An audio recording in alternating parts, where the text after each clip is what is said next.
Well, hello my baby gorillas and the silverbacks back at the Bamboo Palace.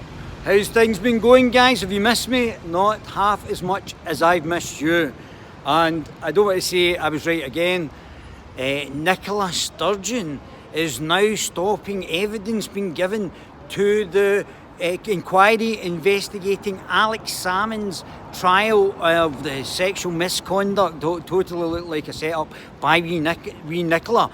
And what has Wee Nippy actually done? She has stopped evidence being given to the inquiry. That's very suspicious.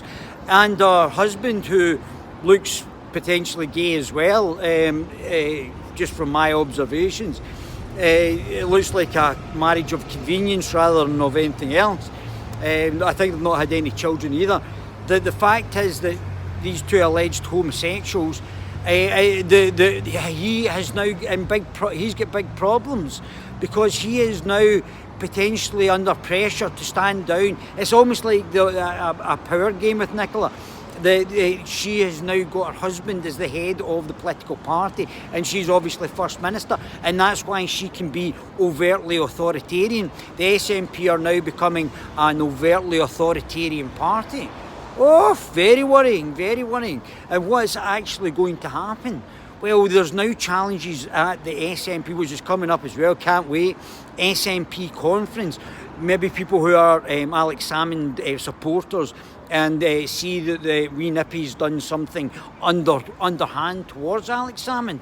Oh, Ian McAspin, sorry Ian, the former legal secretary before Humza Useless, and we'll get to Humza Useless in a minute, is now backing Alex Salmond. So I mean, this is absolutely massive.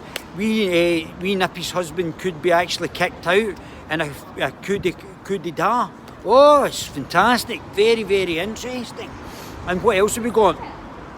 We've got Humza Useless. Now everybody's piling in. There's John Cleese, the great comedian Monty Python, piling in against the Islamo-fascist Humza Useless.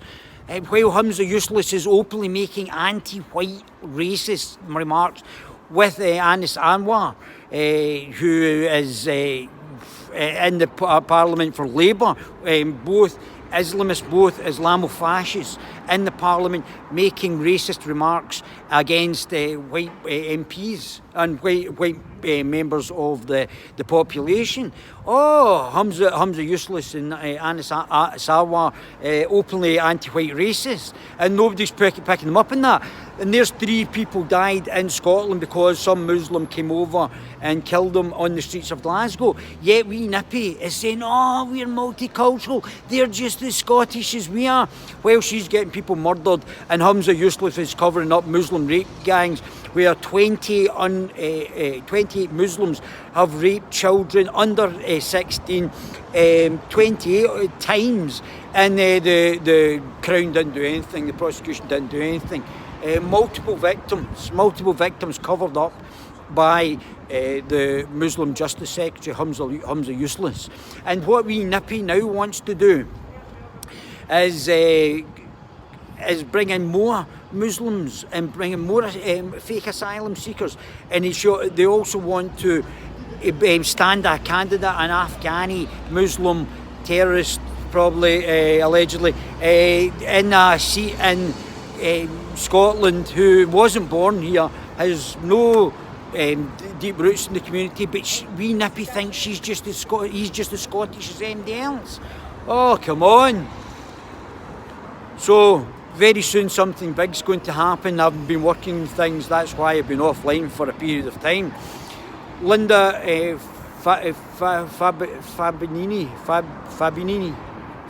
Fabinini.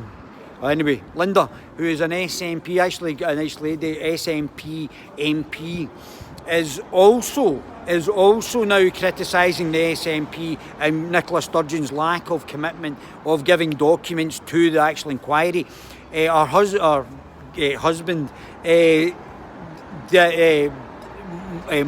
Morrell, has said that he was in a WhatsApp group telling the police to actually investigate Alex Salmond on these issues. Oh, I told you it was looking as fishy as the Adore You video. Oh my goodness, what a big lot of nonsense. Wee Nippy's behind it. Why did Wee Nippy try and torpedo Alex Salmond? Is it because we all know that Wee Nippy's not very good? Oh, she's failing in education, she's failing in health services, she is failing all over the place. But still following the globalist agenda. Mass immigration, replacement population, and joining super-national governments so that they can forward the globalist agenda to the one world government. Oof, unbelievable. John Major and Tony Blair cozying up, two globalist entities. They both MPs, both different parties, all globalists. The Green Party's a globalist party, the SNP's a globalist party, the illiberal, undemocratic Democrats are a globalist party, the Conservative Party are a globalist party, in the middle of a pandemic letting people in to the UK while we're all hunkered down in our houses and homes and not allowed to move, and they're getting escorted, the boats are getting escorted across the channel by the French Navy.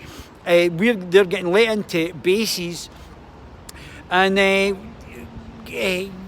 Patel's just lying about them getting deported, obviously, and lying about saying they're going to be tough on it, when it was the Tories that caused the problem in the first place. It's the Tories that signed the Barcelona Process, the Union of the Mediterranean, and the UN Compact in Marrakesh, and they don't have any policies that are going to deport people who are illegally in this country.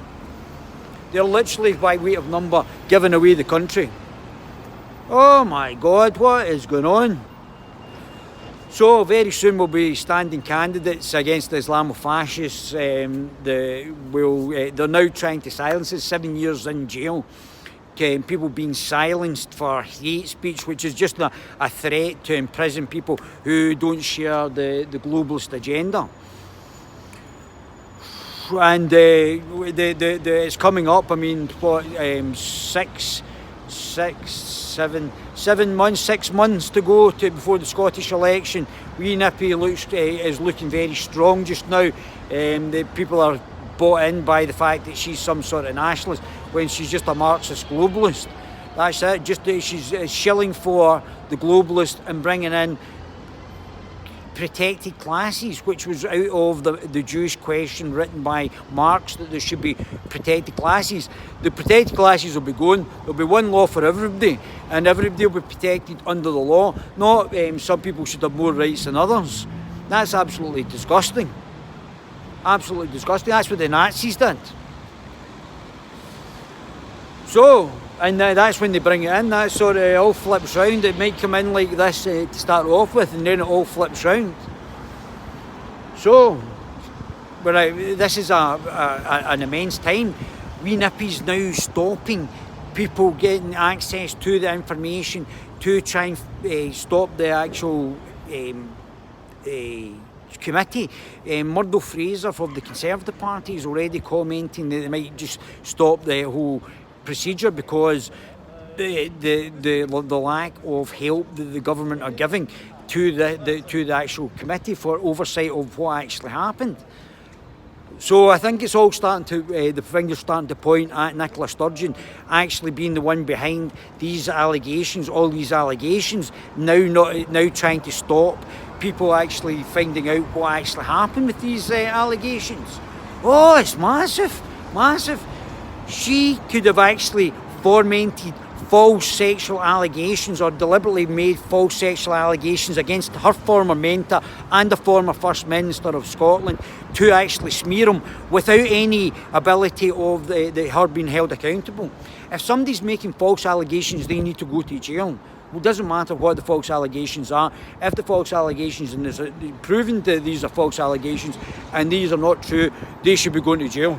There should be legislation. Somebody bringing false allegations and being allowed to walk free is absolutely disgusting. Especially sexual allegations as well. That's really disgusting as well. That's the lowest of low. That's a real scumbag that brings it forward, false sexual allegations. But we'll get to that later on. So, my baby gorillas, the Silverback's back. New party coming soon. Can't wait to take on the Islamofascist, the Muslim child rape gangs, and Islam is a child rapist death cult. Thank you very much.